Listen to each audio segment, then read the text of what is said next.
ஒரு நாள் விஜயநகரத்தில் ஒரு விசித்திரமான செய்தி பரவியது. ஒரு மனிதன் இருக்கிறான், அவன் எந்த சூழ்நிலையிலும் சிரிக்க மாட்டான். அதைக் கேட்ட மக்கள் எல்லோரும் ஆச்சரியப்பட்டார்கள்.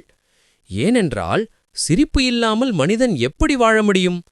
இந்த செய்தி மன்னர் கிருஷ்ணதேவராயரின் காதில் விழுந்தது. மன்னர் உடனே அந்த மனிதனை அரண்மனைக்கு வரச் சொல்லினார். அடுத்த நாள் அந்த மனிதன் மன்னர் முன்னால் நின்றான். முகத்தில் எந்த உணர்ச்சியும் இல்லை. சிரிப்போ கோபமோ எதுவுமில்லை, வெறும் அமைதி. மன்னர் சிரித்துக் கேட்டார், "உனக்கு சிரிக்கவே வராதா?" அவன் அமைதியாக சொன்னான், "அரசே, உலகத்தில் சிரிக்கத் தகுந்த எதுவுமில்லை." அந்த பதில் அனைவரையும் அதிர்ச்சியில் ஆழ்த்தியது. மன்னர் சிரித்தார். "சரி, உன்னை சிரிக்க வைப்பவருக்கு பெரிய பரிசு" என்றார். அமைச்சர்கள் ஒவ்வொருவராக முயற்சி செய்ய ஆரம்பித்தார்கள். ஒருவர் வந்து நகைச்சுவை கதைகள் சொன்னார். மற்றொருவர் வேடிக்கையான நடனமாடினார். சிலர் முகம் சுழித்து வேடிக்கை முகபாவனைகள் காட்டினார்கள். அரண்மனை முழுக்க சிரிப்பு ஓசை நிரம்பியது.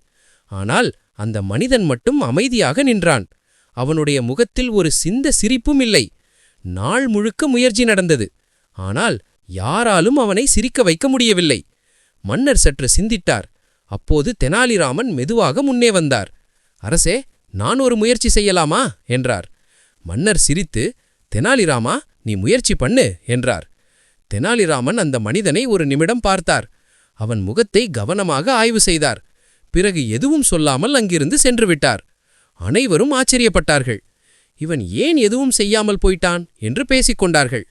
அடுத்த நாள் காலை அரண்மனைக்கு தெனாலிராமன் வந்தார். ஆனால் இம்முறை அவர் வித்தியாசமாக இருந்தார். அவர் மிகவும் சீரியஸாக இருந்தார். யாரிடமும் பேசவில்லை. யாராவது ஜோக் சொன்னாலும் அவர் சிரிக்கவில்லை. அமைச்சர்கள் குழப்பமடைந்தார்கள். இது என்ன புதிய நாடகம் என்று யோசித்தார்கள். அந்த சிரிக்காத மனிதன் கூட கவனித்தான். இவன் ஏன் இப்படி இருக்கிறான் என்று அவன் மனதில் கேள்வி எழுந்தது. மன்னர் ஒரு ஜோக் சொன்னார். அனைவரும் சிரித்தார்கள். ஆனால் தெனாலிராமன் மட்டும் அமைதியாக இருந்தார். அது அந்த மனிதனை இன்னும் குழப்பமடையச் செய்தது. சில நேரம் கழித்து தெனாலிராமன் அந்த மனிதனை நோக்கி மெதுவாக சொன்னார், "நீ மட்டும்தான் சிரிக்காதவன் என்று நினைத்தேன். ஆனா இப்போ நான் கூட சிரிக்க மாட்டேன்." இதைக் கேட்ட அந்த மனிதன் திடீரென்று குழம்பிப் போனான். அவன் இதுவரை இப்படி சிந்தித்ததே இல்லை. சில நொடிகள் அமைதி. அவன் தெனாலிராமனை பார்த்தான். அவருடைய முகத்தை கவனமாக ஆய்வு செய்தார். அந்த அமைதியான நிலை அவனுக்கு திடீரென்று வேடிக்கையாக தோன்றியது. முதலில் ஒரு சின்ன சிரிப்பு, பிறகு அது பெரிய சிரிப்பாக மாறியது. அவன் சிரிக்க ஆரம்பித்தான். அனைவரும் அதிர்ச்சியில் நின்றார்கள். "இவன் சிரிக்கிறானே" என்று குரல் எழுந்தது. மன்னர் மகிழ்ச்சியுடன் கேட்டார், "தெனாலிராமா, இது எப்படி நடந்தது?" தெனாலிராமன் சிரித்தார்.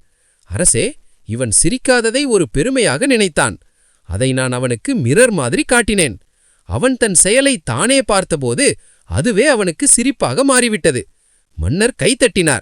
"உன் புத்தி எப்போதும் புதுசாக இருக்கிறது" என்றார். அந்த மனிதன் வெக்கத்துடன் தலைகுனிந்தான்.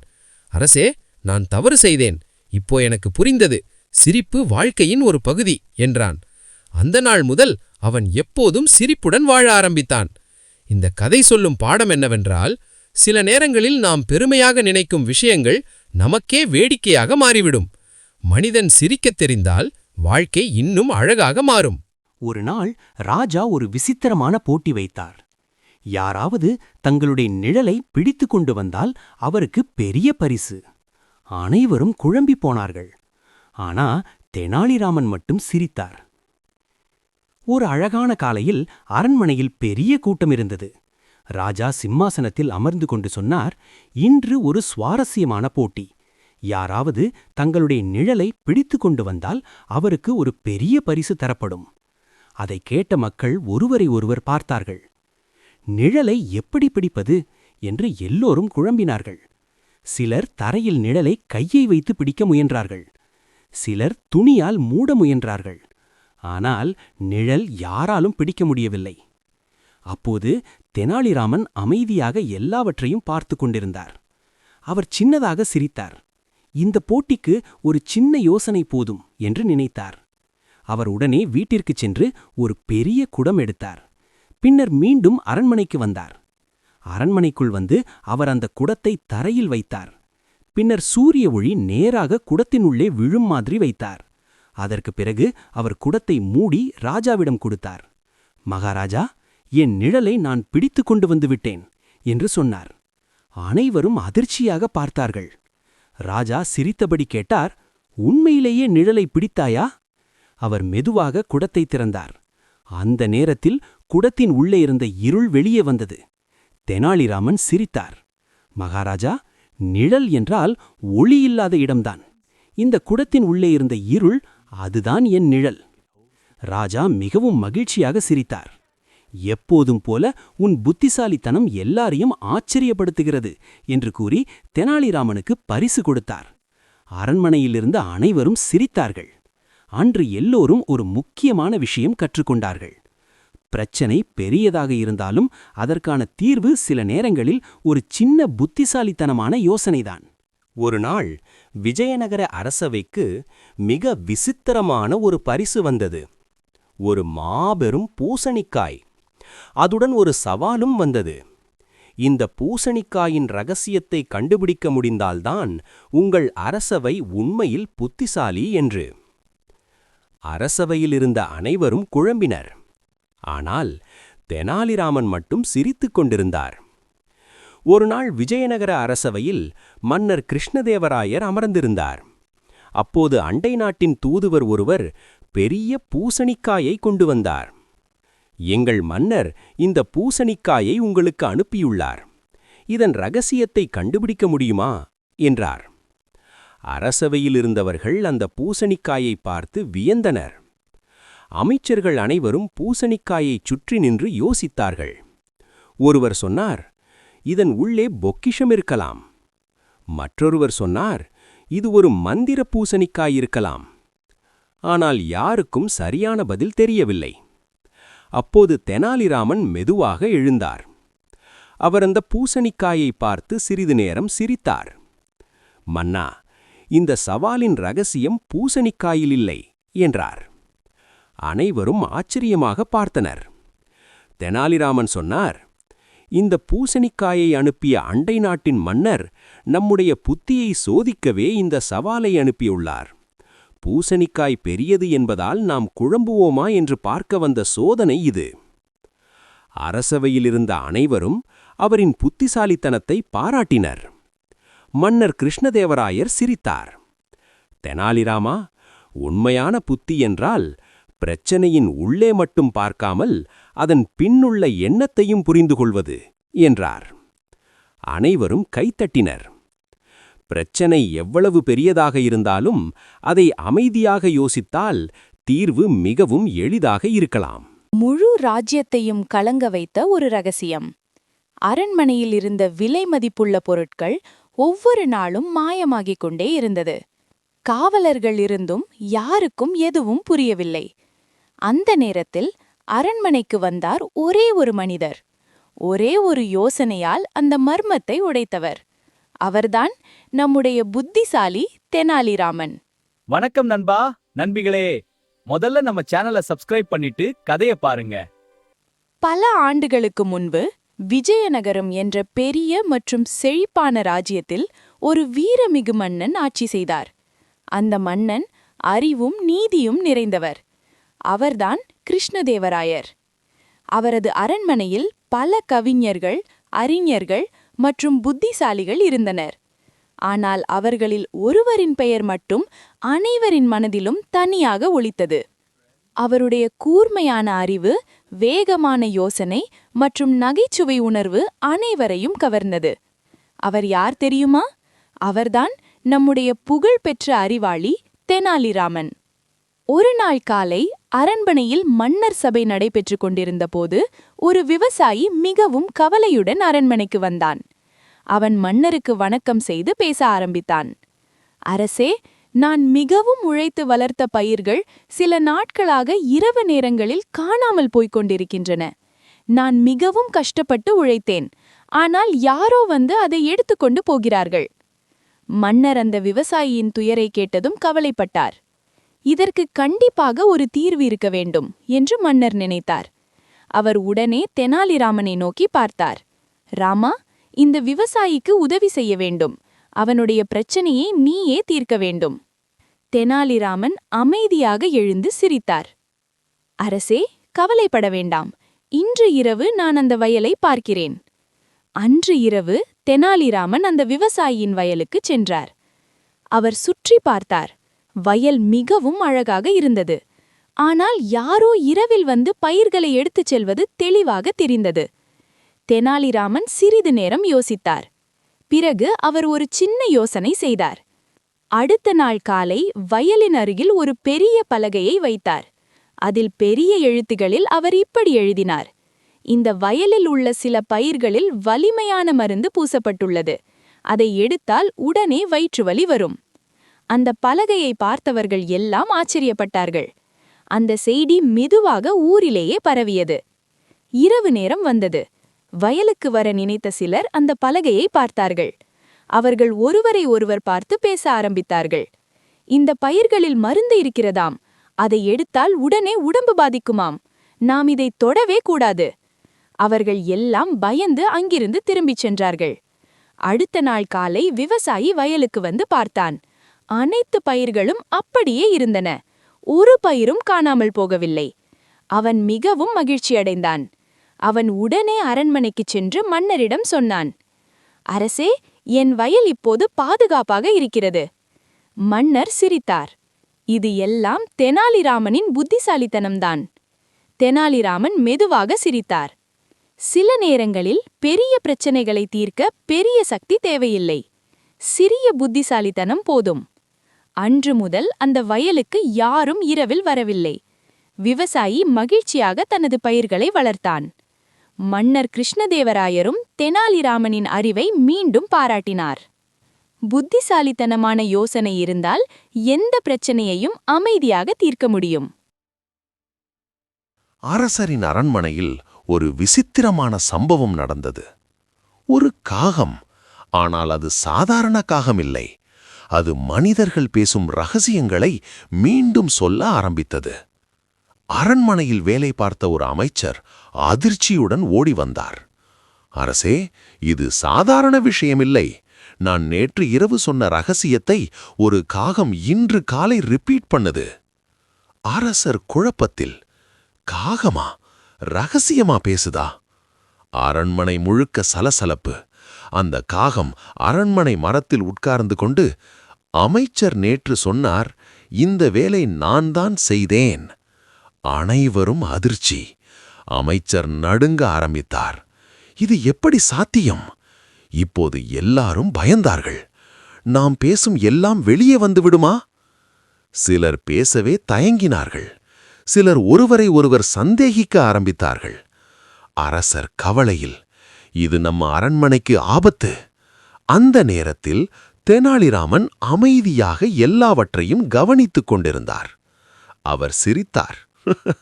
அரசே, இந்த காகம் சாதாரண காகமில்லை. ஆனால் இது மந்திரமும் இல்லை. அனைவரும் ஆச்சரியப்பட்டார்கள். அரசே, நாளை நான் உண்மையை கண்டுபிடிக்கிறேன். அடுத்த நாள் தெனாலிராமன் ஒரு திட்டம் போட்டார். அவர் ஒரு ரகசியமான பொய் செய்தியை உயர்ந்த சத்தத்தில் பேசினார். அரசரின் பொக்கிஷம் இன்று இரவு மாற்றப்படும். அனைவரும் அதிர்ச்சி. அடுத்த நாள் காலை அதே காகம் வந்து அதே செய்தியை ரிப்பீட் செய்தது. ஆனால் அரசே, இப்போது புரிகிறதா? அவர் ஒரு மனிதரை பிடித்தார். அந்த மனிதன்தான் காகத்தை ட்ரெயின் பண்ணியவன். அவன் இரவில் எல்லோருடைய பேச்சை கேட்டு காகத்துக்கு கற்றுக் கொடுத்தான். மன்னிக்கவும் அரசே, நான் ரகசியங்களை திருடினேன். நாம் பேசும் வார்த்தைகள் எங்கேயோ சென்று சேரலாம். ஆனால் அறிவுடன் பேசினால் பயம் தேவையில்லை.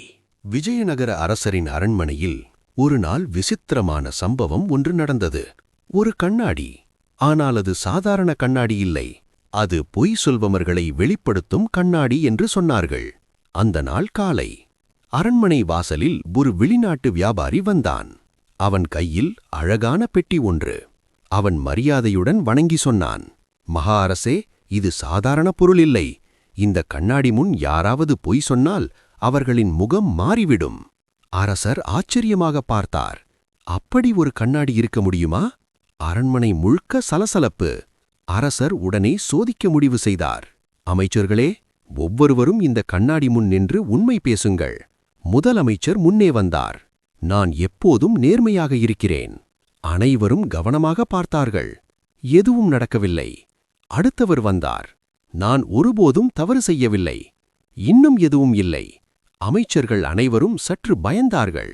இந்த கண்ணாடி உண்மையா அல்லது நாம் தான் பொய் சொல்லவில்லையா? சிலர் வியர்க்க ஆரம்பித்தார்கள். அரசர் குழப்பத்தில். இது வேலை செய்யலையா? அப்போது ஒரு மூலையில் அமைதியாக பார்த்துக் கொண்டிருந்தார் தெனாலிராமன். அவர் மெதுவாக சிரித்தார். அரசே, இந்த கண்ணாடி பற்றி எனக்கு சின்ன சந்தேகம் இருக்கு. அரசர், என்ன தெனாலிராமா? இது மந்திரமில்லை, மனிதர்களின் பயத்தை பயன்படுத்தும் ஒரு தந்திரம். அனைவரும் அதிர்ச்சி. நாளை நான் இதை நிரூபிக்கிறேன் அரசே. அடுத்த நாள் அரண்மனை மீண்டும் கூட்டம். அனைவரும் ஆவலுடன் காத்திருந்தார்கள். தெனாலிராமன் கண்ணாடி முன் நின்றார். அவர் சிரித்தபடி சொன்னார், நான் வாழ்க்கையில் ஒருபோதும் ஒரு பொய் கூட சொல்லவில்லை. ஒரு நிமிடம் அமைதி. அனைவரும் கண்ணாடியை பார்த்தார்கள். எதுவும் இல்லை. தெனாலிராமன் சிரித்தார். அரசே, இப்போது புரிகிறதா? இந்த கண்ணாடியில் எந்த மந்திரமும் இல்லை. வியாபாரி நடுங்க ஆரம்பித்தான். மன்னிக்கவும் அரசே, நான் எல்லோரையும் ஏமாற்ற முயற்சித்தேன். தெனாலிராமன் அமைதியாக சொன்னார். அரசே, மனிதர்கள் பொய் சொல்லும்போது கண்ணாடி அவர்களை வெளிப்படுத்தாது. அவர்களின் பயமே அவர்களை வெளிப்படுத்தும். உண்மை எப்போதும் வெளியில் இல்லை, அது நம்ம உள்ளத்தில்தான் இருக்கிறது. விஜயநகர அரசர் ஒரு வித்தியாசமான சோதனை வைத்தார். அது ரொம்ப சுலபம்னு தோணுச்சு. ஆனா அந்த சோதனைக்கு யாராலும் சரியான பதில் சொல்ல முடியல. அனைவரும் குழப்பத்தில் இருந்தார்கள். ஆனா ஒரே ஒருத்தர் மட்டும் சிரிச்சுக்கிட்டே இருந்தார். அவர்தான் தெனாலிராமன். விஜயநகர அரச அரண்மனை. அழகான மண்டபம், அமைதியான சூழல். அமைச்சர்கள் அனைவரும் வரிசையாக நின்றிருந்தார்கள். அரசர் சிம்மாசனத்தில் அமர்ந்து சிந்தித்துக் கொண்டிருந்தார். அவர் மெதுவாக எழுந்து சொன்னார், இன்று நான் ஒரு சோதனை வைக்கிறேன். இதற்கு சரியான பதில் சொன்னவருக்கு பரிசு இருக்கும். அனைவரும் ஆர்வமாக ஒருவரை ஒருவர் பார்த்தார்கள். சுலபமான கேள்விதான் என்று அரசர் சிரித்தார். அந்த சிரிப்பிலேயே ஒரு சவால் இருந்தது. அரசர் ஒரு சிறிய வெள்ளிக் கிண்ணத்தை எடுத்தார். அதில் சுத்தமான தண்ணீர் இருந்தது. அவர் அதை உயர்த்திக் காட்டி கேட்டார், இந்த தண்ணீரில் என்ன இருக்கிறது? அனைவரும் உடனே சிரித்தார்கள். இது என்ன கேள்வி என்று சிலர் கிசுகிசுத்தார்கள். முதலமைச்சர் முன்னே வந்து சொன்னார், அரசே, இது தண்ணீர்தான். அரசர் அமைதியாக பார்த்தார். இல்லை. மற்றொருவர் சொன்னார், இதில் காற்று இருக்கிறது. இல்லை. மூன்றாவது ஒருவர் சொன்னார், இதில் எதுவும் இல்லை. அரசர் சிரித்தார். அதுவும் இல்லை. இப்போது அனைவரும் சீரியஸ் ஆகிவிட்டார்கள். இது என்ன பதில் என்று குழப்பம் அதிகரித்தது. அமைச்சர்கள் எல்லோரும் ஒன்றாக ஆலோசனை செய்தார்கள். தண்ணீர்ல இன்னும் என்ன இருக்க முடியும்? இதுல ஏதாவது ரகசியம் இருக்கணும். அரசர் நம்மை சோதிக்கிறார். ஒவ்வொருவரும் வேறு வேறு யோசனை சொன்னார்கள். ஆனா எந்த பதிலும் அரசருக்கு பிடிக்கவில்லை. அந்த நேரத்தில் ஒரு மூலையில் அமைதியாக நின்று கொண்டிருந்தார் தெனாலிராமன். அவர் எதுவும் பேசாமல் சிரித்துக் கொண்டிருந்தார். அதை கவனித்த அரசர் கேட்டார், தெனாலிராமா, நீ ஏன் சிரிக்கிறாய்? தெனாலிராமன் மெதுவாக முன்னே வந்தார். அவர் கிண்ணத்தை பார்த்தார். பின்னர் அரசரை பார்த்தார். சிறிய சிரிப்புடன் சொன்னார், அரசே, இந்த தண்ணீரில் வாழ்க்கை இருக்கிறது. அனைவரும் அதிர்ச்சியடைந்தார்கள். வாழ்க்கையா என்று ஒரே சத்தம். அரசர் சற்று முனைந்து கேட்டார், அதை எப்படி சொல்கிறாய்? தெனாலிராமன் அமைதியாக பேசத் தொடங்கினார். இந்த தண்ணீர் இல்லை என்றால் மரம் வளராது, பயிர் கிடைக்காது, மனிதர்கள் வாழ முடியாது, விலங்குகளும் வாழ முடியாது. எல்லா உயிர்களுக்கும் அடிப்படை இதுதான். அவர் ஒரு நிமிடம் நின்றார். அதனால் இந்த தண்ணீரில் வாழ்க்கை இருக்கிறது. முழு அரண்மனை அமைதியாக இருந்தது. அமைச்சர்கள் ஒருவரை ஒருவர் பார்த்தார்கள். இது நம்மால் நினைக்க முடியாத பதில் என்று மெதுவாக சொன்னார்கள். அரசர் மெதுவாக சிரித்தார். பிறகு எழுந்து நின்றார். தெனாலிராமா, நீதான் சரியான பதில் சொன்னாய். அனைவரும் கைத்தட்டினர்கள். அந்த சத்தம் முழு அரண்மனையையும் நிரப்பியது. சாதாரணமாக தோன்றும் விஷயங்களிலும் ஆழமான உண்மை இருக்கும். அதை புரிந்து கொள்ளத் தெரிந்தால் நாமும் புத்திசாலியாகலாம். அரண்மனையில் ஒரு திருடன் இருக்கிறான். எப்படி கண்டுபிடிப்பது? வெளியூர்காரன் தான் அவன். இல்ல நம்ம ஊர்காரன், வெளியூர்காரன் இல்ல நம்ம ஊர்காரன். மன்னா, எனக்கு ஒரு யோசனை இருக்கு, சொல்லவ? சொல் தெனாலி, எனமது அரசில் நீதான் புத்திசாலி. அரசே நன்றி. திருடன் தானே பிடிப்படுவான், நான் சொல்வதுக்கு அனுமதி தரும். மன்னா, இந்த குச்சி ஒரு மந்திர குச்சி. இரவில் ஒவ்வொருவரும் இதை பிடிக்கணும். மந்திரமா? மந்திரமா? அது என்ன மந்திரம்? ஒரு வேடிக்கை மந்திரம். அந்த இரவு எல்லாரும் பயந்தார்கள்.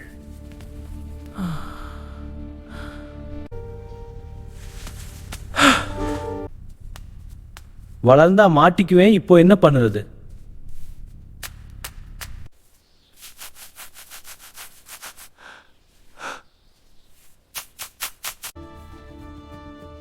இப்போதான் நிம்மதியா இருக்கு.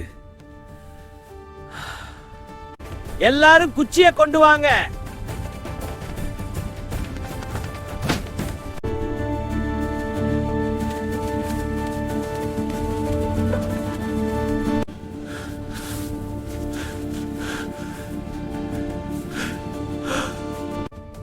ஏன் இந்த குச்சி மட்டும் சின்னதா இருக்கு?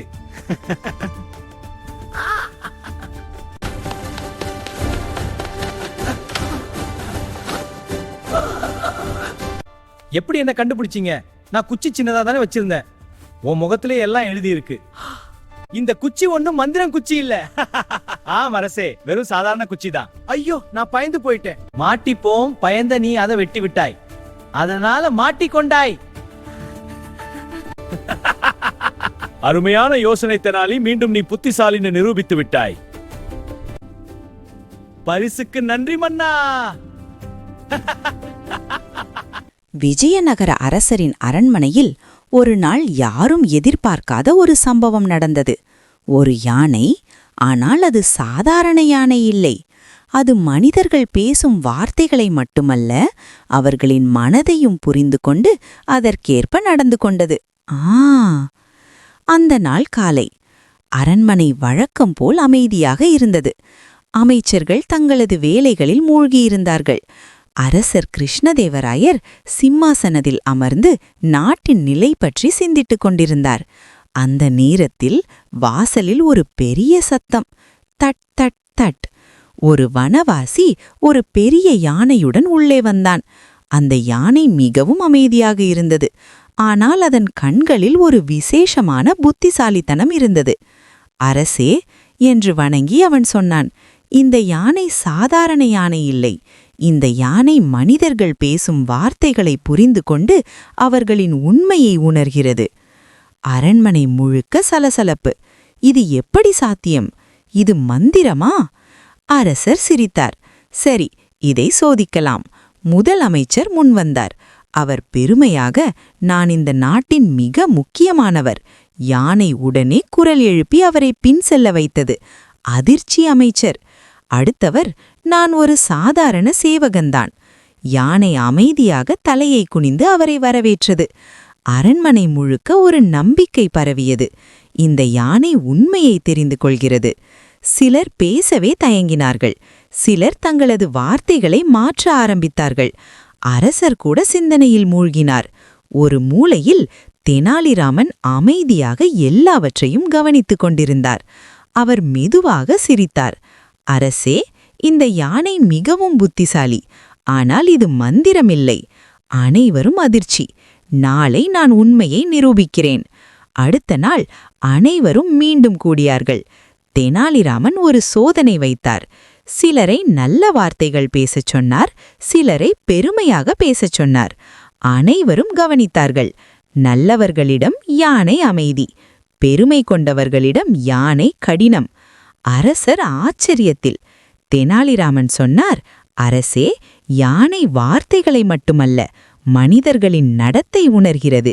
நாம் எப்படி பேசுகிறோம் என்பது முக்கியமல்ல, நாம் எப்படி நடக்கிறோம் என்பதே முக்கியம். நல்ல மனம் இருந்தால் உலகமே நமக்கு நல்லதாக இருக்கும்.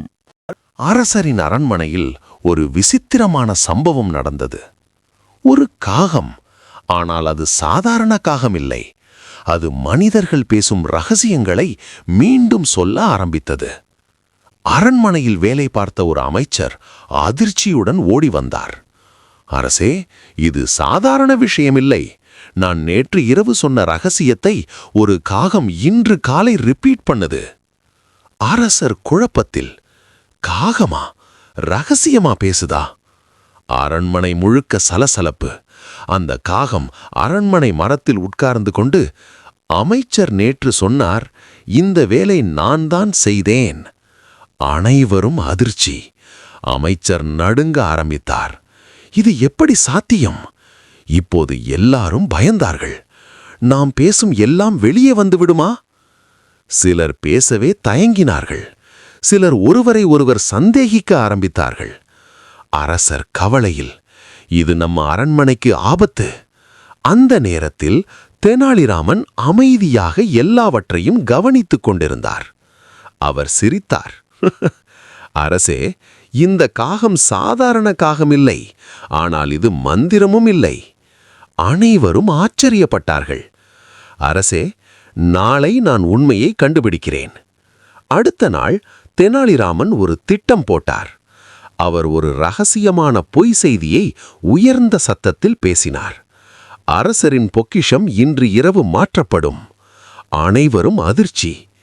அடுத்த நாள் காலை அதே காகம் வந்து அதே செய்தியை ரிப்பீட் செய்தது. ஆனால் அரசே, இப்போது புரிகிறதா? அவர் ஒரு மனிதரை பிடித்தார். அந்த மனிதன்தான் காகத்தை ட்ரெயின் பண்ணியவன். அவன் இரவில் எல்லோருடைய பேச்சை கேட்டு காகத்துக்கு கற்றுக் கொடுத்தான். மன்னிக்கவும் அரசே, நான் ரகசியங்களை திருடினேன். நாம் பேசும் வார்த்தைகள் எங்கேயோ சென்று சேரலாம். ஆனால் அறிவுடன் பேசினால் பயம் தேவையில்லை. விஜயநகர அரசர் ஒரு வித்தியாசமான சோதனை வைத்தார். அது ரொம்ப சுலபம்னு தோணுச்சு. ஆனா அந்த சோதனைக்கு யாராலும் சரியான பதில் சொல்ல முடியல. அனைவரும் குழப்பத்தில் இருந்தார்கள். ஆனா ஒரே ஒருத்தர் மட்டும் சிரிச்சுக்கிட்டே இருந்தார். அவர்தான் தெனாலிராமன். விஜயநகர அரச அரண்மனை. அழகான மண்டபம், அமைதியான சூழல். அமைச்சர்கள் அனைவரும் வரிசையாக நின்றிருந்தார்கள். அரசர் சிம்மாசனத்தில் அமர்ந்து சிந்தித்துக் கொண்டிருந்தார். அவர் மெதுவாக எழுந்து சொன்னார், இன்று நான் ஒரு சோதனை வைக்கிறேன். இதற்கு சரியான பதில் சொன்னவருக்கு பரிசு இருக்கும். அனைவரும் ஆர்வமாக ஒருவரை ஒருவர் பார்த்தார்கள். சுலபமான கேள்விதான் என்று அரசர் சிரித்தார். அந்த சிரிப்பிலேயே ஒரு சவால் இருந்தது. அரசர் ஒரு சிறிய வெள்ளிக் கிண்ணத்தை எடுத்தார். அதில் சுத்தமான தண்ணீர் இருந்தது. அவர் அதை உயர்த்திக் காட்டி கேட்டார், இந்த தண்ணீரில் என்ன இருக்கிறது? அனைவரும் உடனே சிரித்தார்கள். இது என்ன கேள்வி என்று சிலர் கிசுகிசுத்தார்கள். முதலமைச்சர் முன்னே வந்து சொன்னார், அரசே, இது தண்ணீர்தான். அரசர் அமைதியாக பார்த்தார். இல்லை. மற்றொருவர் சொன்னார், இதில் காற்று இருக்கிறது. இல்லை. மூன்றாவது ஒருவர் சொன்னார், இதில் எதுவும் இல்லை. அரசர் சிரித்தார். அதுவும் இல்லை. இப்போது அனைவரும் சீரியஸ் ஆகிவிட்டார்கள். இது என்ன பதில் என்று குழப்பம் அதிகரித்தது. அமைச்சர்கள் எல்லோரும் ஒன்றாக ஆலோசனை செய்தார்கள். தண்ணீர்ல இன்னும் என்ன இருக்க முடியும்? இதுல ஏதாவது ரகசியம் இருக்கணும். அரசர் நம்மை சோதிக்கிறார். ஒவ்வொருவரும் வேறு வேறு யோசனை சொன்னார்கள். ஆனா எந்த பதிலும் அரசருக்கு பிடிக்கவில்லை. அந்த நேரத்தில் ஒரு மூலையில் அமைதியாக நின்று கொண்டிருந்தார் தெனாலிராமன்.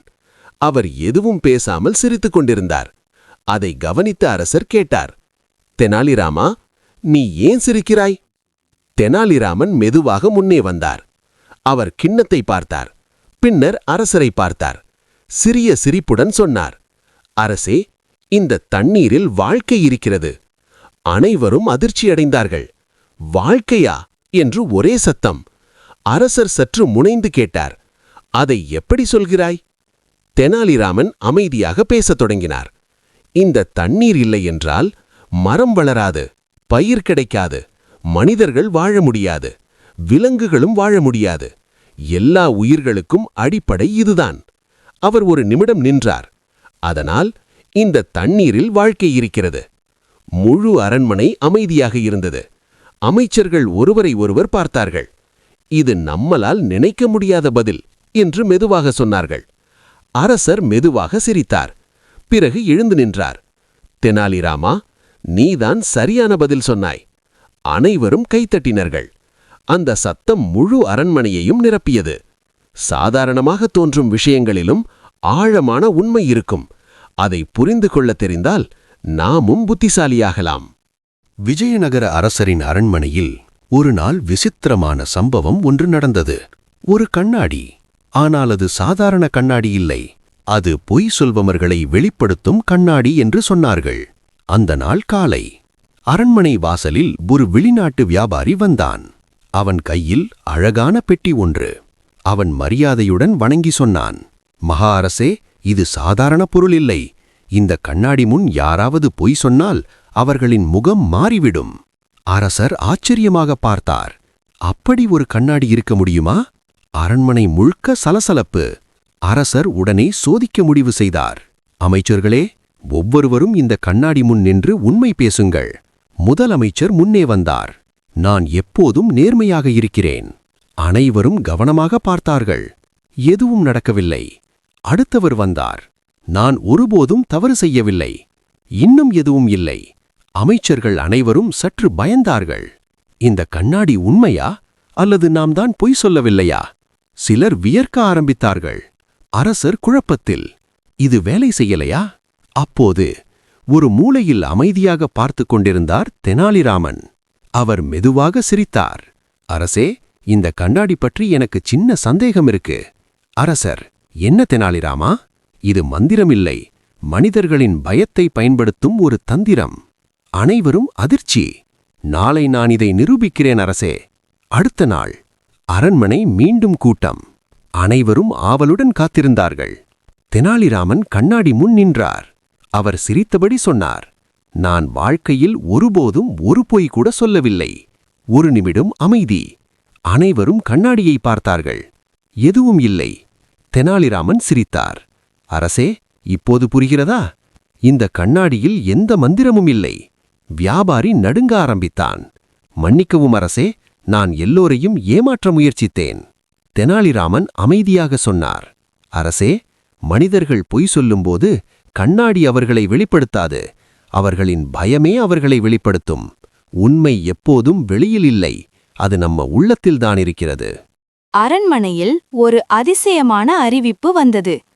மகத்தான பொக்கிஷம் ஒன்று அரண்மனையில் மறைத்து வைக்கப்பட்டுள்ளது. அதை கண்டுபிடிப்பவருக்கு பெரிய பரிசு. ஆனால் அந்த பொக்கிஷத்தை யாராலும் கண்டுபிடிக்க முடியவில்லை. அந்த நேரத்தில் வந்தார் தெனாலிராமன். விஜயநகர அரசர் கிருஷ்ணதேவராயர் அரண்மனையில் அனைவரையும் கூப்பிட்டு சொன்னார், இந்த அரண்மனையில் ஒரு பொக்கிஷம் இருக்கிறது. ஆனால் அது எங்கே இருக்கிறது என்று யாருக்கும் தெரியாது. மந்திரிகள், படைத்தளபதிகள் எல்லோரும் அரண்மனையை முழுவதும் தேட ஆரம்பித்தார்கள். அவர்கள் சுவர்களை தட்டினார்கள், தரையை தோண்டினார்கள், மரங்களை கூட பரிசோதித்தார்கள். ஆனால் ஒருவருக்கும் எதுவும் கிடைக்கவில்லை. அந்த நேரத்தில் தெனாலிராமன் மெதுவாக சிரித்தார். அவரை பார்த்து மற்றவர்கள் கேட்டார்கள், நீ ஏன் சிரிக்கிறாய்? நீயும் தேடு. தெனாலிராமன் சொன்னார், நான் தேட வேண்டிய இடம் வேறு. அவர் எந்த இடத்தையும் உடைக்கவில்லை, தோண்டவில்லை. அவர் எல்லாரையும் கவனித்தார். மந்திரிகள் பதற்றமாக ஓடுவது, சிலர் சண்டையிடுவது, சிலர் சோர்ந்து உட்காருவது. அனைத்தையும் பார்த்து தெனாலி அமைதியாக யோசித்தார். தெனாலிராமன் நேராக அரசரிடம் சென்றார். அரசே, நான் பொக்கிஷத்தை கண்டுபிடித்துவிட்டேன். அனைவரும் அதிர்ச்சியடைந்தனர். எங்கே என்று அரசர் கேட்டார். தெனாலி சொன்னார், இந்த பொக்கிஷம் தங்கம் அல்லது வைரம் அல்ல. இது இன்னும் விலையுயர்ந்த ஒன்று. அவர் ஒரு மந்திரியை காட்டி சொன்னார், இவர் பொறுமையில்லாமல் கோபப்பட்டார். மற்றொருவரை காட்டி, இவர் பேராசையால் எல்லாவற்றையும் உடைத்தார். பிறகு சொன்னார், அரசே, இந்த பொக்கிஷம் அறிவு மற்றும் பொறுமை. அரசர் சிரித்தார். தெனாலிராமா, நான் இந்த சோதனையை வைத்ததற்கு காரணம் அதுதான். உண்மையான பொக்கிஷம் வெளியில் இல்லை, மனதுக்குள்தான் இருக்கிறது. மற்றவர்கள் எல்லாம் வெட்கப்பட்டார்கள். தெனாலிராமன் மெதுவாக சொன்னார், பிரச்சினை வந்தால் அதை உடைத்து பார்க்க வேண்டாம். அதை புரிந்து கொள்ள வேண்டும். நண்பர்களே, இந்த கதை உங்களுக்கு பிடித்திருந்தால் டூன் அனிமே ஸ்டுடியோ சேனலை சப்ஸ்கிரைப் பண்ணிட்டு இந்த வீடியோக்கு ஒரு லைக் போட மறக்காதீங்க. இன்னும் சுவாரஸ்யமான கதைகளில் மீண்டும் சந்திப்போம்.